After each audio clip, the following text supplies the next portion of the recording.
neurorestaurativo, donde he encontrado un excelente eco y excelente forma de trabajar con las personas que componen y que forman parte del centro.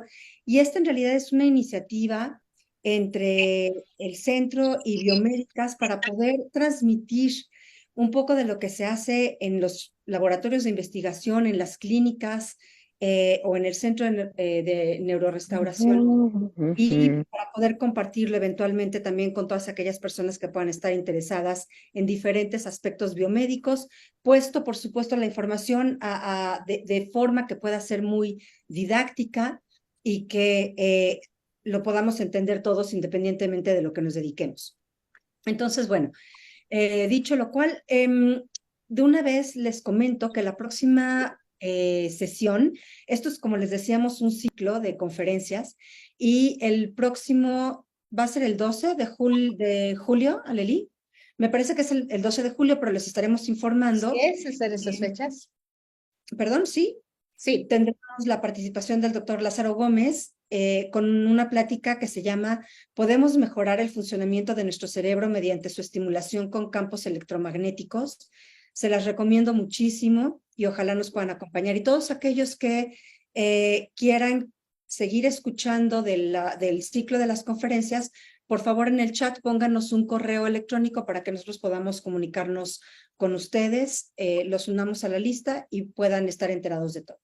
No, y también te tengo una buena noticia. Va a quedar grabado en YouTube y en Facebook. Ven aquí. Todo por Emi.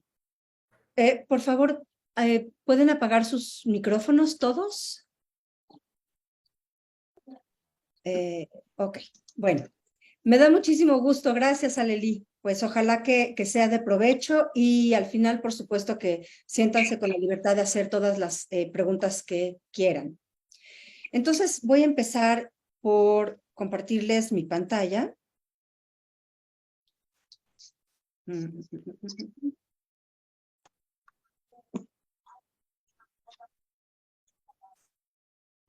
Ahí ya pueden ver la presentación. ¿Sí? Ok, perfecto. Sí. Bueno, pues entonces titulé esta plática El cerebro cambiante, que en realidad es algo en lo que no pensamos mucho. Nuestro cerebro cambia de forma continua. Y si nosotros pensáramos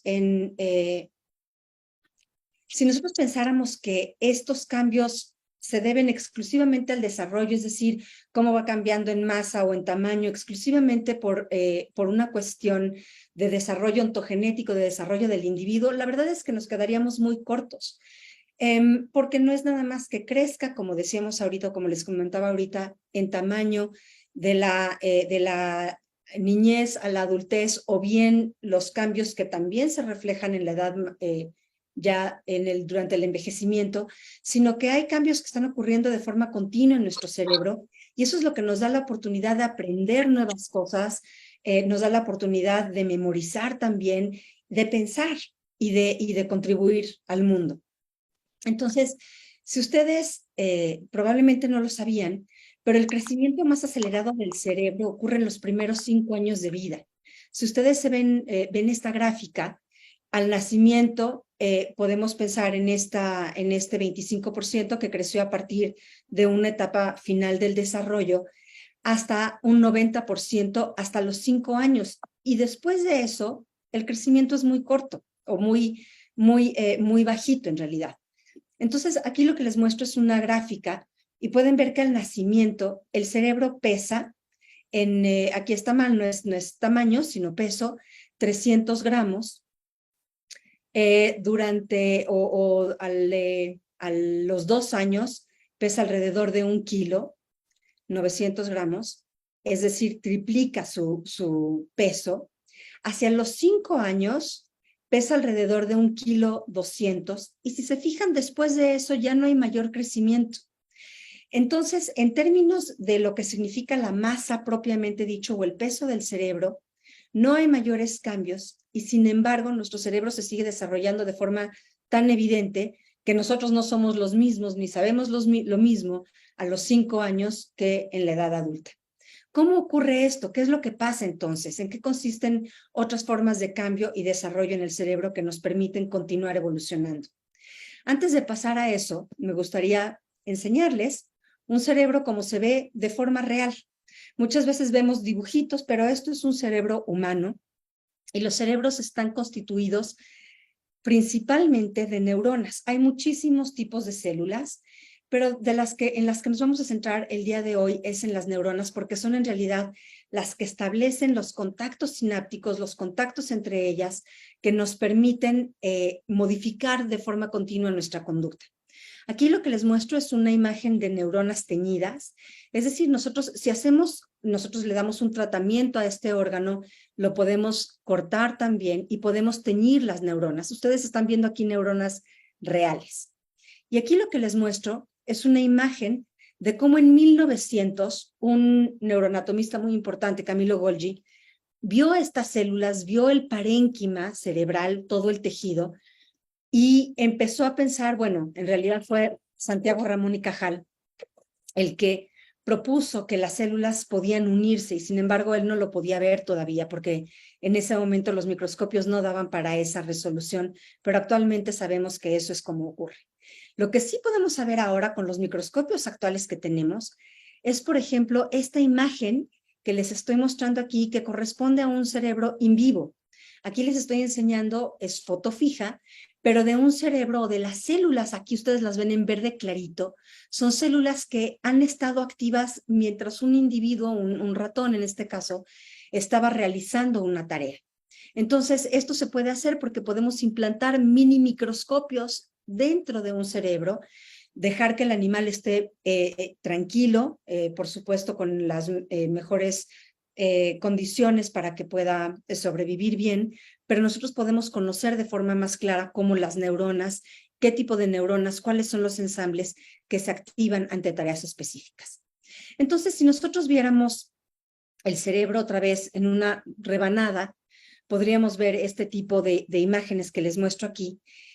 Y en esta región que ustedes ven en gris y que conocemos como corteza cerebral, donde ocurren muchos de los procesos sensoriales, podemos encontrar grupos de neuronas que nosotros conocemos como que se organizan en forma de columnas. Y si nosotros disectamos estas columnas, podemos ver neurona única. Y lo que les muestro aquí es lo que se llama el soma o el cuerpo de la célula. Tiene estas ramificaciones que nosotros llamamos dendritas y tiene una ramificación más grande también que se llama axón.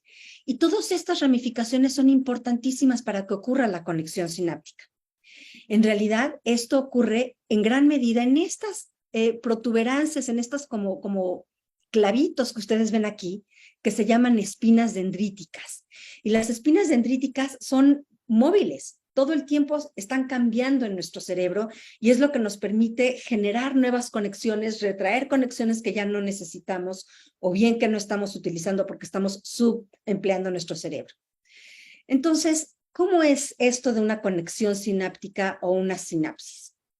Aquí les muestro una imagen, una caricatura, en donde les muestro una neurona, como ya les platicaba, con su soma, sus dendritas, sus espinas dendríticas. Y esta neurona le vamos a llamar presináptica porque es la que va a enviar el axón y se va a conectar con otra neurona que vamos a llamar postsináptica por medio de estas conexiones que se llaman sinapsis.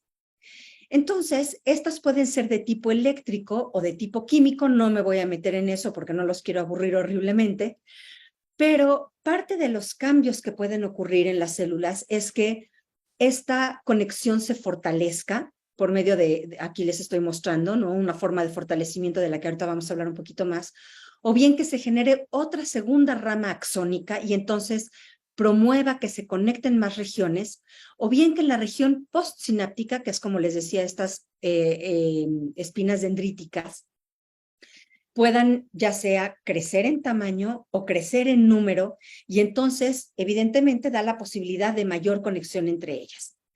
Lo que ocurre a nivel más pequeño es que la neurona presináptica contiene estos como globitos que nosotros conocemos como vesículas presinápticas y que son vesículas que se unen a la terminal y liberan ya sean neurotransmisores o, por ejemplo, neurotrofinas, de la que vamos a hablar un poquito más allá, más adelante, y que en realidad son moléculas que permiten el crecimiento o la sobrevivencia de las células.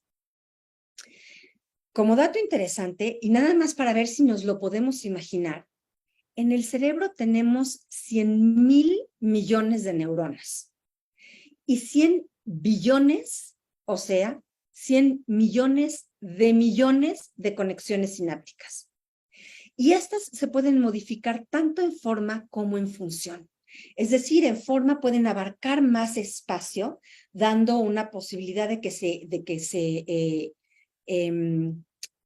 strengthen, de que se hagan más fuertes estas conexiones, o en función, como les decía, se puede liberar más neurotransmisor, más factores neurotróficos, o puede haber mayor receptividad de parte de la neurona postsináptica, y esta es la base del cerebro cambiante. Entonces, si ustedes se ponen a pensar, en realidad esto ocurre a nivel micro y nanoscópico, pero está ocurriendo todo el tiempo. Mientras yo estoy hablando y ustedes están atendiendo y ustedes están, en el mejor de los casos, aprendiendo algo nuevo, se están generando nuevas sinapsis en nuestros cerebros. Ahora, ¿de qué se trata todo este proceso? Como les decía, ahorita mientras ustedes están poniendo atención, pues por supuesto hay un proceso de percepción. Están viendo una pantalla, me están escuchando y están atendiendo. Si ustedes están poniendo atención, entonces lo que está pasando también es que este proceso va a ocurrir, este proceso completo de cognición va a ocurrir de forma mucho más funcional. ¿Por qué? Porque ustedes entonces van a estar aprendiendo algo nuevo. A medida que ustedes atienden, y esa es la base principal de la conciencia y de la formación de nuevos conocimientos, la atención, da lugar a que haya aprendizaje.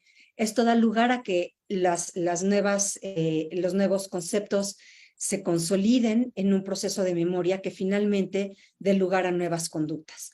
Eventualmente, hago también aquí el comercial, algunas de las psicólogas que están en Todo por Emi nos van a hablar de esto en algún otro momento del ciclo de conferencias, y créanme que es súper interesante entender un poco más de todo esto.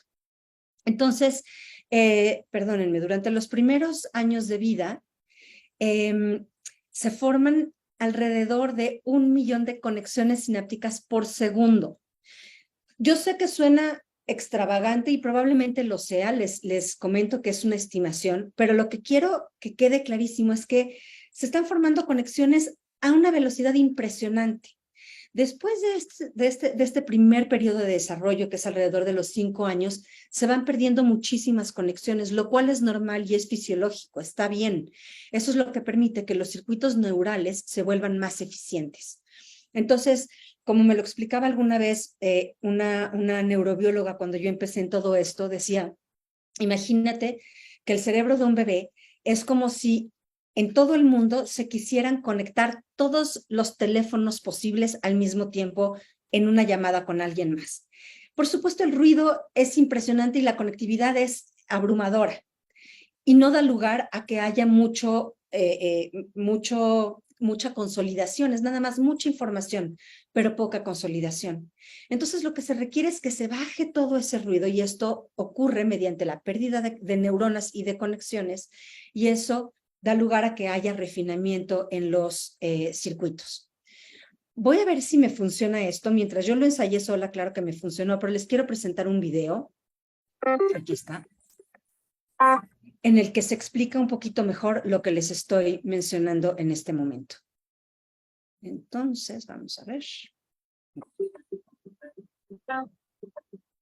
¿Se ve y se escucha? A child's experiences during the earliest years of life have a lasting impact on the architecture of the developing brain.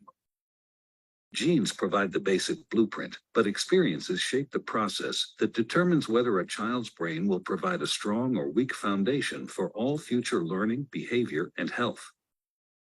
During this important period of brain development, billions of brain cells called neurons send electrical signals to communicate with each other. These connections form circuits that become the basic foundation of brain architecture. Circuits and connections proliferate at a rapid pace, and are reinforced through repeated use. Our experiences and environment dictate which circuits and connections get more use. Connections that are used more grow stronger and more permanent.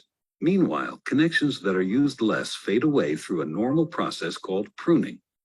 Well-used circuits create lightning-fast pathways for neural signals to travel across regions of the brain.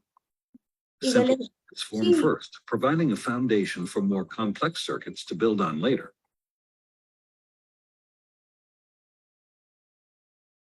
Through this process, neurons form strong circuits and connections for emotions, motor skills, behavioral control, logic, language, and memory during the early critical period of development.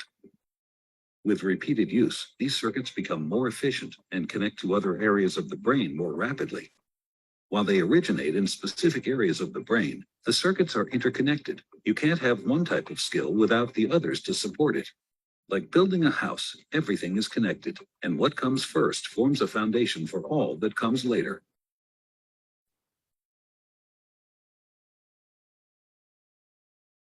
Bueno, pues eso es parte de lo que les comentaba hace un momento, llamado plasticidad cerebral. Ahora, algo importantísimo, y si se quedan con esto únicamente al salir de esta plática, me quedo tranquila, y es que el cerebro, ojo, no es un músculo, es un órgano único, un órgano nervioso, con células únicas en el cerebro. Sin embargo, estas células nosotros sí las podemos modificar y sus modificaciones repercuten en la conducta, que es lo que yo les he estado apoyando o he estado comentando todo este tiempo. El cerebro entonces está constituido por neuronas y células gliales principalmente. La comunicación entre neuronas es modificable y esta es una de las bases de la plasticidad cerebral. Un músculo está constituido por células musculares. Y ya. ¿No? Bueno, no y ya, pero por eso es que el cerebro no es un músculo, por favor. Bueno, ¿qué es lo que da entonces esta capacidad o a qué le llamamos plasticidad cerebral que en realidad es el sustento de todos estos cambios de los que hemos estado hablando? Pues es el conjunto de modificaciones celulares, aquí me faltó decir anatómicos celulares y moleculares, que permiten que el cerebro se ajuste en respuesta a situaciones intrínsecas, por ejemplo, el desarrollo que llamamos ontogenético, a medida que uno va creciendo, a eso se le llama desarrollo ontogenético, a cambios internos como el estrés o a cambios externos como traumatismos.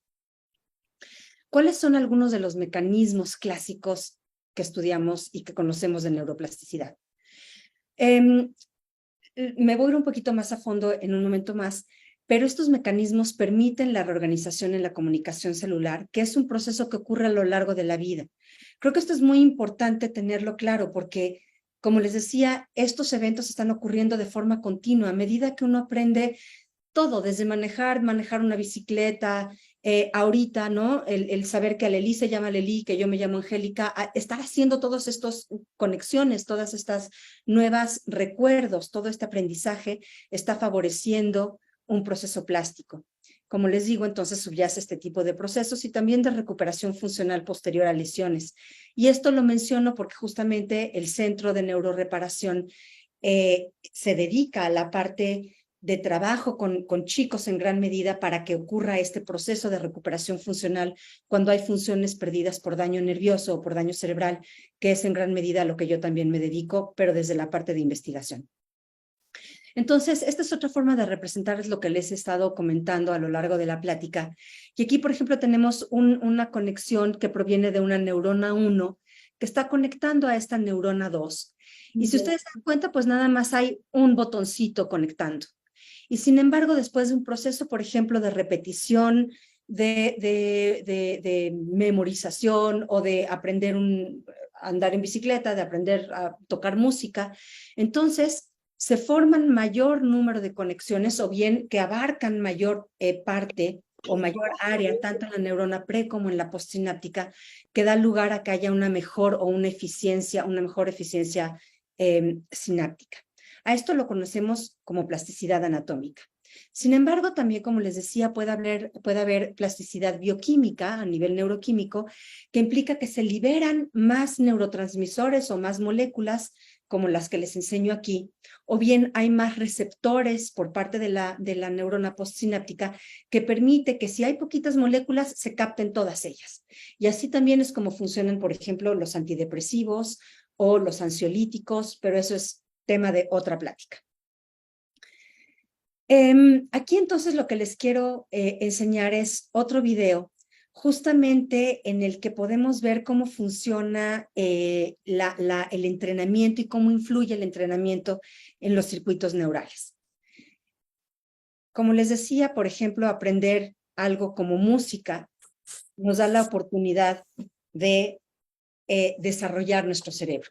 Aquí lo que vemos es a un chiquito, está aprendiendo a tocar el piano, y cuando alguien está comprometido en una tarea, hay mayor flujo sanguíneo, perdón, se me perdió la pausa, hay mayor flujo sanguíneo como el que vieron hace un segundito aquí representado, y la posibilidad de que haya mayor flujo sanguíneo también implica que hay mayor oxigenación y que probablemente también hay mayor liberación de estas moléculas de las que les hablaba hace un momento que permiten mejorar la conectividad entre las neuronas.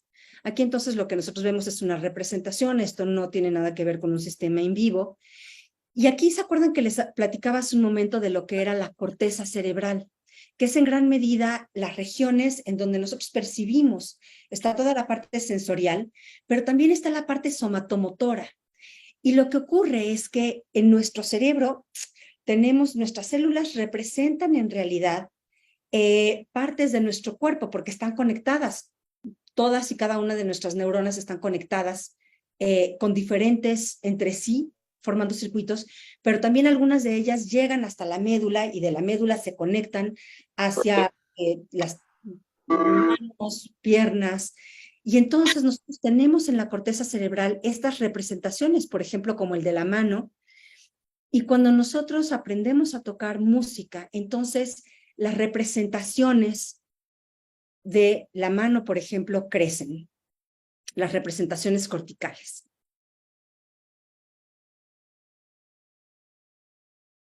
Y a esto es a lo que conocemos como expansión cortical.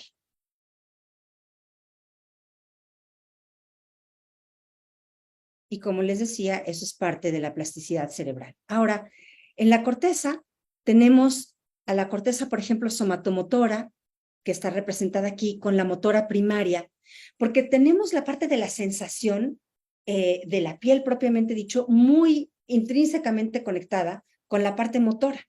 Entonces, a medida que nosotros aprendemos a hacer algo nuevo, tenemos que tener sistemas de inhibición y esos sistemas de inhibición son activos. Se necesita que se inhiba, por ejemplo, el movimiento del codo o del hombro mientras nosotros estamos tocando el piano para no tener movimientos indeseados. Entonces, se están formando conexiones inhibitorias y también se están desinhibiendo conexiones que pudieran haber estado nada más ahí como silentes o muy débiles, y esto permite entonces, como les decía, que se formen estas mapas o que crezcan estos mapas que representan a nuestros movimientos, que representan nuestra capacidad visual, motriz. Y esto ocurre, como les decía, por medio del crecimiento tanto de las presinapsis o de las dendritas como de las espinas dendríticas, y permiten entonces el nacimiento de nuevas sinapsis o conexiones, proceso al cual conocemos como sinaptogénesis. Bueno, aquí se los dejo. Y esto, si nosotros lo estudiamos en términos de representaciones corticales por medio de mapas motores o, por ejemplo, de mapas, y nosotros ponemos electrodos en la cabeza, y esto se puede hacer a través de la piel y a través del cráneo, nosotros podemos ver que, por ejemplo, en una persona que aprendió a tocar el piano, este sería su mapa control, el área de los dedos. Ustedes pueden ver que es una determinada. Y después de un proceso de entrenamiento, esta región de los dedos creció de forma importante, es decir, hay más células respondiendo a ese estímulo o a ese movimiento, y esto sí ocurre a costa de otras regiones, por ejemplo, en este caso de la muñeca. Entonces hay expansión cortical, pero también esto ocurre a costa de otras áreas que probablemente no se están necesitando tanto. Ahora, ¿qué es lo que ocurre a nivel anatómico? Como les decía, esta puede ser una neurona asociada a este mapa cortical de los dedos y esta otra neurona asociada a este otro mapa cortical. Hubo mayor crecimiento dendrítico y probablemente también sinaptogénico. Y esto en el laboratorio y en la clínica nosotros también lo podemos estudiar por medio de mapas de actividad. Entonces nosotros podemos detectar, si ustedes alguna vez han visto este tipo de mapas y se preguntan qué significa, entre más va de colores normalmente fríos, azules, a rojos, amarillos, y entonces lo que nos indican es qué regiones de nuestro cerebro se están activando. Y dependiendo del tipo de estudio que se esté haciendo, puede ser una respuesta de tipo metabólica, es decir, hay más oxigenación, hay más flujo sanguíneo, o bien hay más, si es un mapa funcional, son las regiones que responden ante un movimiento específico, por ejemplo. Ahora, como les decía, todo esto ocurre de forma paulatina y continua a lo largo de nuestro desarrollo. Y sin embargo, tenemos que tener cuidado porque durante el desarrollo, claro que estamos en continuo aprendizaje, pero los adultos llevamos a cabo diariamente tareas que nos facilitan las tareas rutinarias. Y esto quiere decir que no nos exigen un nuevo esfuerzo, de manera que tenemos a nuestro cerebro un poquito silente si no nos ponemos a trabajar en ello. Y la baja actividad neuronal también promueve debilitamiento sináptico. De ahí entonces la importancia de aprender tareas nuevas, ya sean cognitivas o físicas, que promuevan la plasticidad nerviosa. ¿Qué es lo que se alcanza a ver? Como les decía, por ejemplo, en un cerebro joven, si ustedes se fijan, en un cerebro joven previo a entrenamiento, pues tiene un número de receptores determinado, y esto es muy flexible, como les decía, y también hay vesículas presinápticas, presinápticas que van a alcanzar a sus receptores, y después de un proceso de ejercicio, por ejemplo, puede aumentar tanto el nivel de los receptores como el nivel de las moléculas de neurotransmisión o los factores de crecimiento. En un cerebro más envejecido o más adulto, y temo decir que ya desde la edad en la que estamos muchos de nosotros, incluido yo, nuestro cerebro en realidad tiene menos receptores, tal vez también menos vesículas sinápticas, las conexiones están más débiles, pero si nosotros estamos continuamente haciendo ejercicio mental y ejercicio físico, entonces podemos lograr parecernos un poco más a aquel cerebro que teníamos mientras estábamos más jóvenes. ¿Por qué ocurre esto? Como les muestro en el esquema de la derecha, en un cerebro joven, la vasculatura está muy funcional, tenemos muy buen flujo sanguíneo con irrigación, con oxigenación, con niveles altos de glucosa, y sin embargo, a medida que nosotros vamos envejeciendo, hay también vasoconstricción, se van haciendo más angostas nuestros vasos sanguíneos, y por lo mismo también tenemos un flujo más reducido. Sin embargo, por ejemplo, el ejercicio físico, andar en bicicleta, ejercicio aeróbico, la meditación, la yoga, todo esto nos ayuda de forma muy importante a incrementar el flujo en nuestro cerebro y promover entonces una liberación de una serie de moléculas que promueven la plasticidad sináptica. Ahora, ¿qué tan duraderos son los cambios? Pues los cambios son muy duraderos, pero el cerebro se tiene que mantener activo para que estos cambios perduren. Y aquí hay un dogma en neurociencias que sigue siendo vigente y que es el use it or lose it. Úsalo o piérdelo.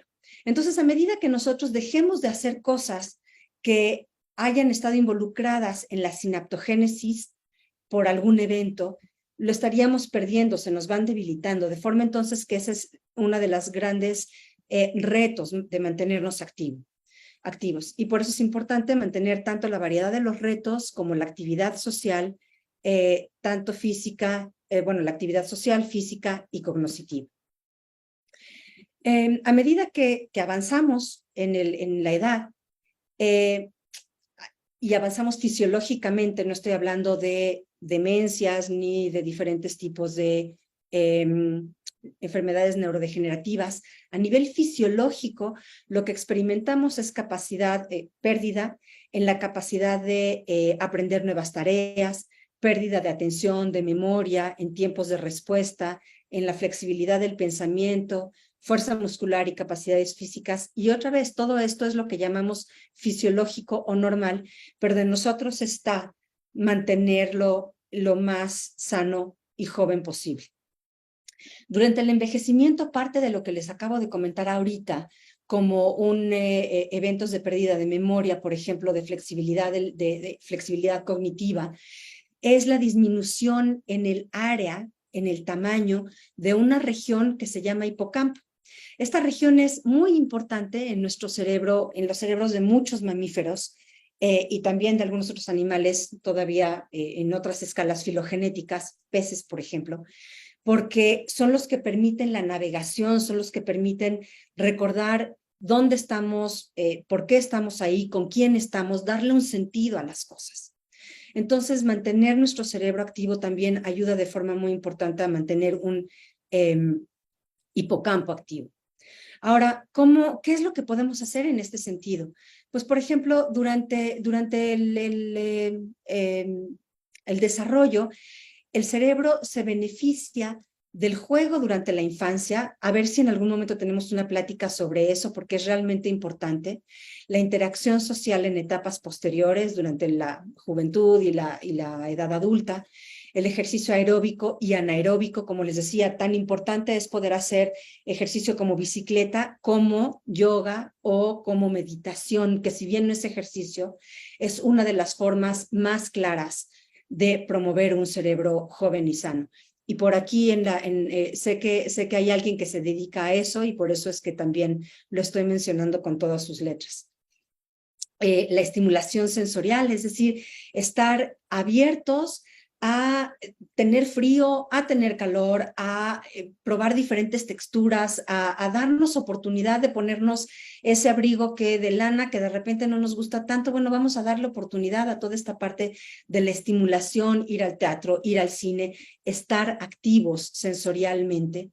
La dieta es fundamental también, porque si bien no está muy claro qué tanto o cómo promueve la dieta un cerebro sano, sí sabemos que una mala dieta promueve muchos otros eventos como inflamación sistémica que genera cambios negativos de forma muy clara en nuestro cerebro. Y el entrenamiento cognitivo, que son tareas que requieren atención, predicción, memoria, razonamiento abstracto. No dejen de hacer todo esto que les puede permitir tener un funcionamiento mejor. Entonces, en un cerebro sano se producen factores neurotróficos, como les decía, que son moléculas que incrementan el crecimiento y el potencial de las neuronas de sobrevivir a lo largo de la vida, y se producen con ejercicio, estimulación cognitiva, dieta de tipo mediterránea, que son frutas, verduras, en gran medida tenemos que ir disminuyendo carbohidratos, pero bueno, carbohidratos simples, no complejos, ambientes, en términos de la dieta también, por ejemplo, aceite de olivo, flavonoides, que está contenido en tanto moras como vino tinto, entonces no todo es pollo cocido y verduras. Y en un cerebro estresado, ¿qué pasa? Pues se producen otro tipo de moléculas, entre las que destacan los glucocorticoides, como el cortisol y la cortisona, que limitan la plasticidad, promueven inflamación, como les decía, y afectan los diferentes procesos de aprendizaje, memoria y neurogénesis, de las que les voy a hablar 2 minutitos en forma importante. Sobre este tema de neurogénesis, la verdad es que dije, ¿lo muestro o no? Pero es a lo que me dedico. Entonces, pues decidí que sí se les iba a enseñar. Ojalá que no sea demasiada información. Este proceso de neurogénesis en realidad está en el cerebro humano todavía en debate. No estamos muy seguros de que ocurra o no. Pero lo que sí sabemos es que ocurre en diferentes especies de mamíferos y que es una de las bases del aprendizaje y la memoria. Entonces, este es un proceso mediante el cual se forman nuevas neuronas a partir de la proliferación de otras células que se llaman células troncales. Durante mucho tiempo, y eso me tocó que todavía me lo enseñaran a mí, es que las neuronas nacían solamente durante el desarrollo prenatal, es decir, el desarrollo embrionario. Ahora sabemos que no es el caso. Por ejemplo, como les decía, ratas, ratones, también puede ocurrir en primates. Están naciendo neuronas de forma continua a lo largo de la vida y sobre todo esto ocurre en dos regiones particulares, nada más les voy a hablar de una porque ya les había hablado de ella, y es el hipocampo. El hipocampo es esta región de las que ya les había comentado que se ve particularmente afectada durante, por ejemplo, los procesos de enfermedad de Alzheimer. Y es una región que está mantenida a lo largo de la filogenia, o sea, lo encontramos tanto en ratas como en ratones, como en macacos, les decía hace un momento, y también en el humano. Y es una región fundamental para la sobrevivencia, porque nos permite saber al menos dónde estamos y recordar cómo regresar a los lugares importantes en nuestra vida. Ahora, les voy a enseñar un video sobre cómo ocurre la neurogénesis en tiempo real en un ratón. Esto se hace, como les decía, se implantan microscopios, o que son, les llamamos nanoscopios en realidad, al tiempo que nosotros construimos partículas que nos permitan hacer a las neuronas fluorescentes. Entonces, en este caso lo que se marcó fue una neurona, una célula, no las llamamos madre, las llamamos troncales, porque no dan lugar a todo tipo de células, sino nada más a un tipo de células. Entonces, estas serían dos células troncales, perdónenme, que van a dar lugar a progenie o a neuronas hijas. Este es un proceso que dura 59 días, no es mío el trabajo. Estas son las dos neuronas, las dos células madre o las dos células troncales, no madre. Y esta empieza a ser su progenie. Todas estas son estas pequeñas neuronitas que están naciendo y fíjense cómo se empiezan a desarrollar de forma que logran generar un árbol dendrítico ya muy parecido al que se ve en las neuronas maduras. Y bueno, finalmente ya para terminar lo que quiero es hacerles a ustedes la pregunta, ¿qué queremos cada uno de nosotros para nosotros? ¿Queremos una célula con este tipo de árbol, en realidad limitado en términos de la sinapsis, que serían los botoncitos que se ven aquí amarillos? ¿O queremos un árbol de este tipo, que se parezca más a un árbol de Navidad, en donde realmente tenemos mucho más actividad? Y en términos de neuronas, podemos tener neuronas que ya se ven envejecidas, que ya se ven listas para dar su última batalla, o queremos neuronas sanas que nos permitan estar conectados entre nosotros, entre nuestros circuitos y con nuestro mundo. Y con eso es con lo que quiero terminar y voy a dejar de compartir y abrimos el foro a preguntas si alguien tiene algo alguien quiere preguntar algo.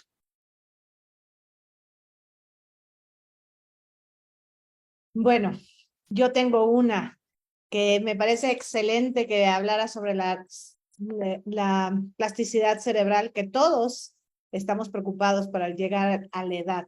En el tema de Todo por Emmy, bueno, sabemos y nuestro trabajo se enfoca siempre en esta neuroplasticidad. ¿Por qué? Porque si una parte de nuestro cerebro no funciona, la otra va a compensar. Y esto lo sabemos desde parálisis cerebral, un evento cerebrovascular, o llegar a esta parte de Alzheimer, ¿no? Parkinson y demás. Pero la pregunta aquí específica, que tengo un poco la idea, pero me gustaría que los demás, por si no se atreven a preguntarlo, es ¿a qué edad empezamos a perder esta neuroplasticidad? Si no trabajásemos lo que ya recomendaste y si no nos alimentamos y demás. Pero es una buena pregunta porque sé que como investigación, como el departamento al que perteneces, es parte de lo que estudian. Y esa disección, porque la doctora no lo comentó, pero tuve el placer de ver ahí con uno de sus colaboradores, compañeros de trabajo, cómo lograban ver capa por capa del cerebro de un ratón. Y qué mejor dicho, del cerebro de una mosca. Y se hablaba sobre esta neuroplasticidad. Entonces me gustaría que pudieses extenderlo un poquito y compartir esto que se hace en la UNAM. Bueno, entonces son dos preguntas, trataré de no tardarme mucho porque en realidad me puedo quedar ahí horas hablando. Sobre la primera parte de la pregunta es cuándo en realidad nuestro cerebro empieza con una forma de declive. En realidad, sobre los 40 años. Empieza un poquito más pronunciado sobre los 50 años. Por eso les decía que desafortunadamente yo reconocía que ya andaba por esa época. ¿Qué es lo que pasa? Como les decía, nuestro flujo sanguíneo empieza a ser menor, nuestros vasos sanguíneos empiezan a sufrir vasoconstricción y entonces empezamos a tener menor irrigación, pero también ya nos hemos acostumbrado a hacer las cosas de forma mucho más rutinaria y nos ponemos pocos retos. ¿Cuántas cosas nuevas aprendemos en realidad a esta edad? Pocas. Y si no nos hacemos nosotros, no nos damos a la tarea de hacerlo, menos todavía.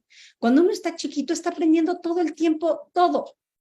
Hay diferentes formas de aprendizaje, motor, aprendizaje es más vicario de lo que ves que los demás hacen, pero también estás aprendiendo a leer, estás aprendiendo aritmética, estás aprendiéndote miles de nombres de ríos y montañas que tal vez nunca te van a importar en la vida, pero eventualmente tu cerebro tuvo que estar enganchado para aprender todo eso. Y ahorita si nosotros no nos damos a la tarea de hacerlo, entonces, entre el declive biológico que empieza alrededor de los 40 y se empieza a manifestar de forma más importante sobre los 50, pues entonces empieza a ser mucho más evidente. Ahora, sobre todas las investigaciones que se hacen en la universidad, bueno, ¿qué les puedo decir? Justamente como parte de las pláticas que podemos traer son pláticas sobre desarrollo. ¿Por qué estudiamos a la mosca para estudiar desarrollo? ¿Por qué estudiamos a gusanos para entender cuestiones que se llaman epigenéticas? Resulta que ahora sabemos que nuestro DNA sí cambia a lo largo del tiempo y cambia además por experiencias. Y además de todo, esos cambios que se generan en nuestro DNA, que no es que las moléculas cambien, pero se cambian algunas formas de interacción en esas moléculas, las podemos transmitir a la siguiente generación. Y ese es un tema apasionante, es un tema de epigenética. Si en algún momento les interesa, levanten la mano y entonces sabemos que podemos invitar a alguien que nos hable de ese tema. Y también por qué estudiamos obesidad en gusanos. ¿Qué nos dice? En realidad lo que nos dice es cómo está funcionando el metabolismo para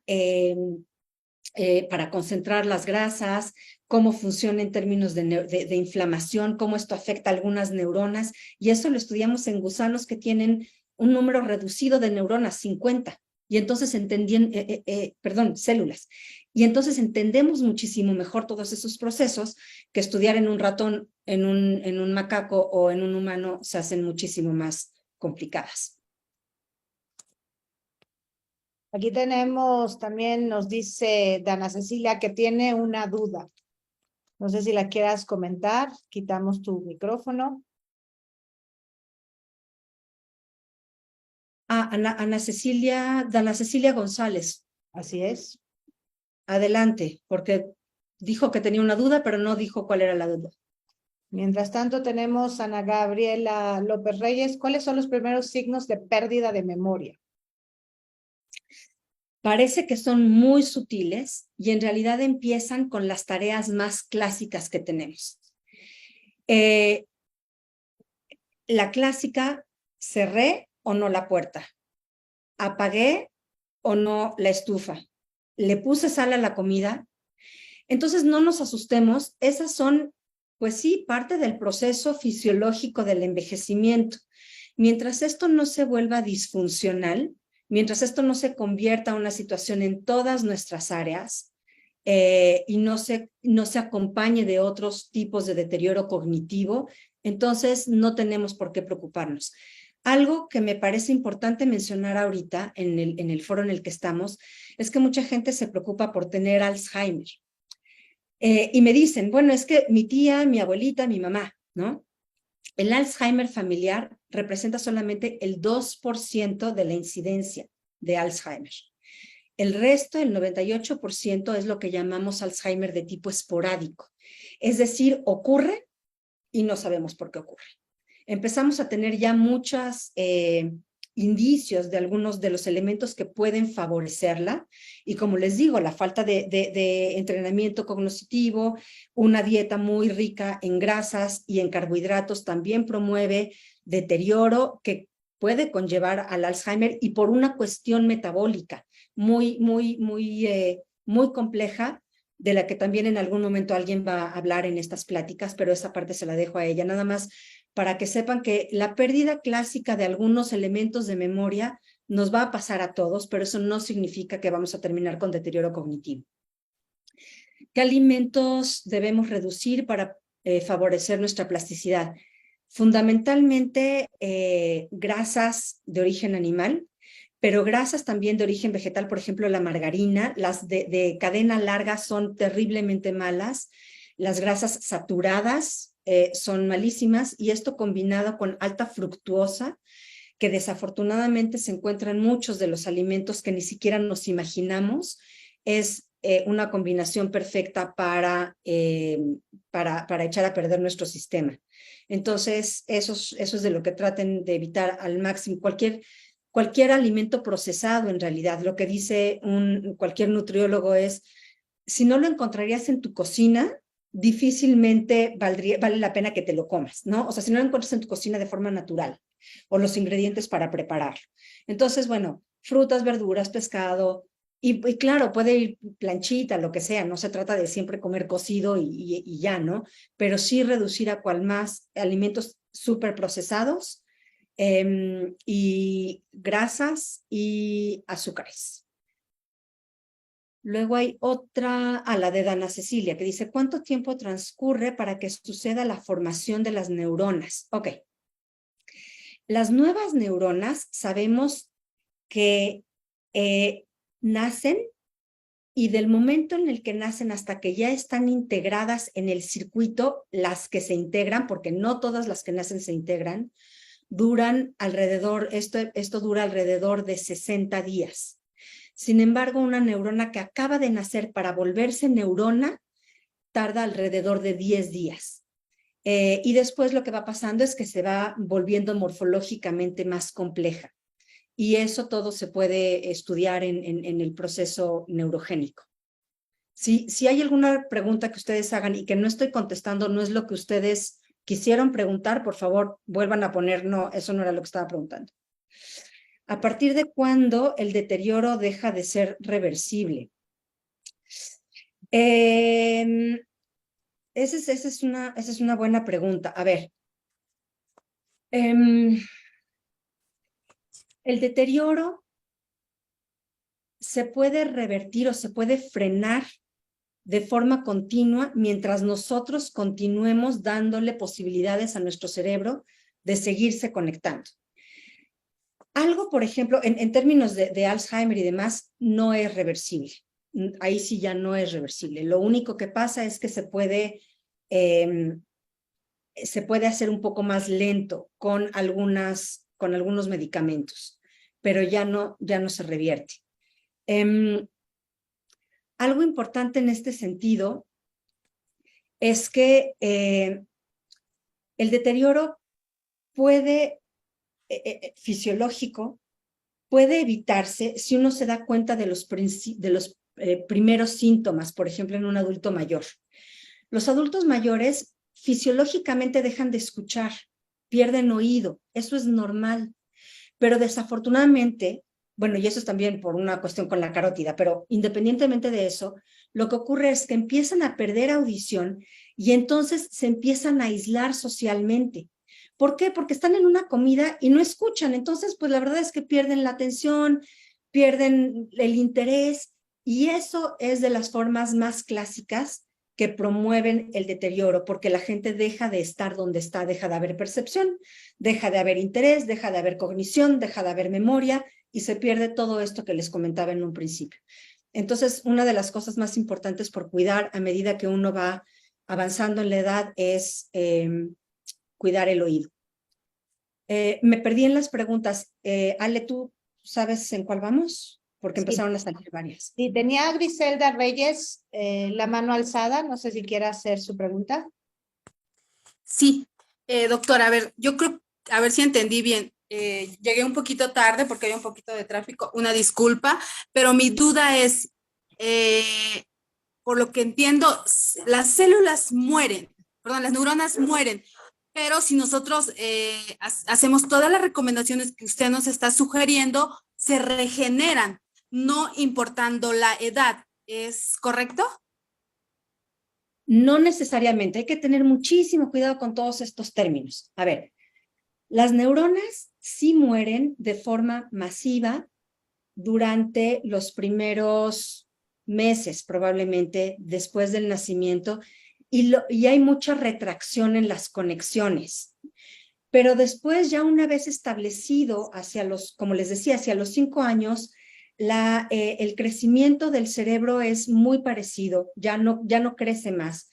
Y sí tenemos neuronas que nacieron, como les decía, en estos circuitos muy específicos y que contribuyen a algunos principios de cognición, como el aprendizaje y la memoria. La muerte neuronal no ocurre de forma continua, de forma abundante, y tampoco estamos promoviendo que nazcan necesariamente nuevas neuronas, no con lo que les platiqué hoy. Hay otras cosas con las que sí podemos discutir el tema, pero básicamente en el contexto de lo que les hablé hoy, más hablaría yo de retracción de conexiones, más que de muerte celular, sino retracción de conexiones y la plasticidad como un mecanismo para favorecer el establecimiento de nuevas conexiones o evitar la pérdida de conexiones. Entonces sí me importa que esos dos conceptos queden muy claros para que no haya mala interpretación de los datos. Okay. Gracias, muchas gracias. Gracias, Ana, por preguntar. Tenemos de Rafael. Comenta que he escuchado que el nacimiento de nuevas neuronas se da en sitios específicos del cerebro. 1, ¿qué implicaciones tiene esto? Y 2, ¿por qué no sucede en todo el cerebro? Ok, entonces, otra vez con toda la intención de ser lo más académica posible, primera, no sabemos si esto ocurre en el humano.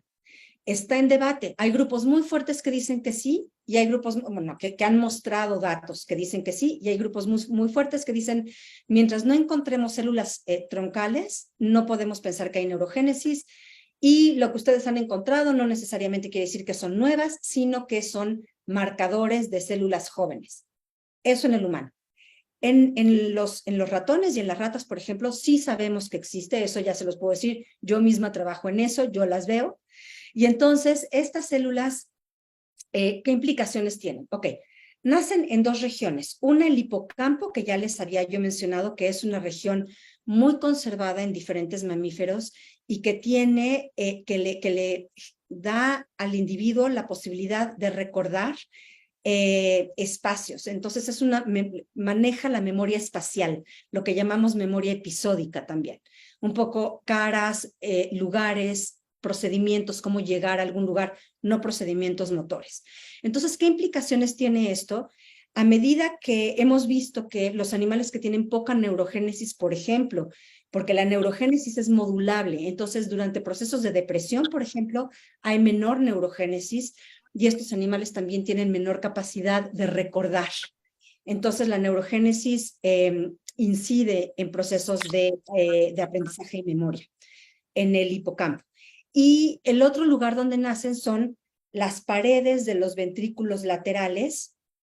En otro momento, si alguien quiere, para no meterme mucho aquí en anatomía, y viajan, nacen las células y viajan hasta el bulbo olfatorio. En el humano el bulbo olfatorio en realidad es mínimo y no necesariamente tiene una función como en otros mamíferos. En los roedores, el bulbo olfatorio y las células que migran hacia allá y que se convierten en células glomerulares y periglomerulares permiten que haya una mejor memoria olfativa. Esas son las implicaciones. ¿Por qué no sucede en todo el cerebro?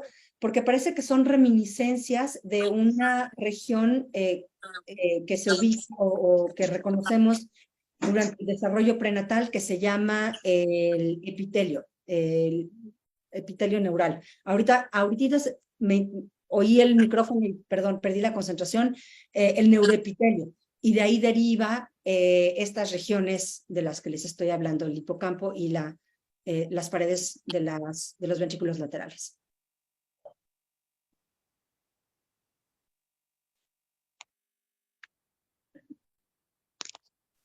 ¿Alguna otra pregunta? Veo, gracias, Fer González. Un gusto verte por acá o saber que andas por acá. Abrazo de regreso. ¿Alguien más? No se te oye, Leli. Yo quiero compartir nada más una experiencia sobre la neuroplasticidad en un pequeño. Tenemos un niño que atendimos desde los 6 meses de nacido, el cual no nació con la mitad, bueno, una gran parte de su cerebro en el hemisferio izquierdo. Una de las zonas era de lenguaje, en donde se pronosticaba que el pequeño solo iba a estar pocos años viviendo con nosotros. ¿Y cuál es la pues, alegría de compartir? Desde que este pequeño ya tiene más de 11 años, el pequeño logró tener lenguaje, tener una marcha, y esto es una neuroplasticidad.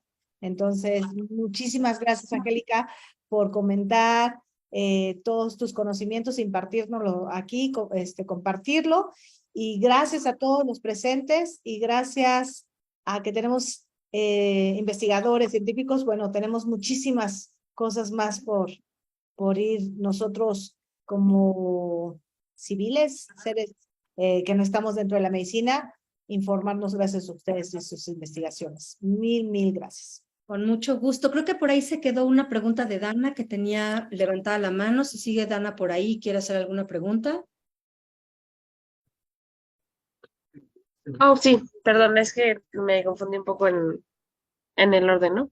Bueno, retomando un poco mi pregunta acerca de la neurogénesis y el tiempo que transcurre, cuando lo encontraron en ratas y ratones, ¿realizaron algún estímulo para obtener esos resultados? Es una muy buena pregunta. No, no necesariamente. O sea, la neurogénesis ocurre de forma constitutiva, es decir, ocurre todo el tiempo en el cerebro de las ratas y los ratones, aunque va disminuyendo con la edad. Los ratas y los ratones se consideran adultos alrededor de los 3 meses y a esa edad ya se empieza a ver un declive y en el envejecimiento es todavía muchísimo menor. Y sin embargo, hay factores que incrementan de forma muy importante la neurogénesis, como puede ser poner a los animales a correr. Entonces les ponemos de estas rueditas en donde están todo el tiempo girando, y eso aumenta de forma muy importante la neurogénesis, y concomitante a ello aumentan sus capacidades cognitivas de memoria, por ejemplo. Y cuando nosotros los estresamos o los ponemos en algún tipo de dieta alta en grasa, los estresamos, no los dejamos moverse, los ponemos con depredadores, entonces disminuye de forma muy importante la neurogénesis, y sabemos que eso está relacionado con altos niveles, como les decía, por ejemplo, de cortisol. ¿Sí? Ok, ¿Respondí? muchas gracias, doctora. Sí, muchas gracias. Bueno. Dice de Ángeles Playas.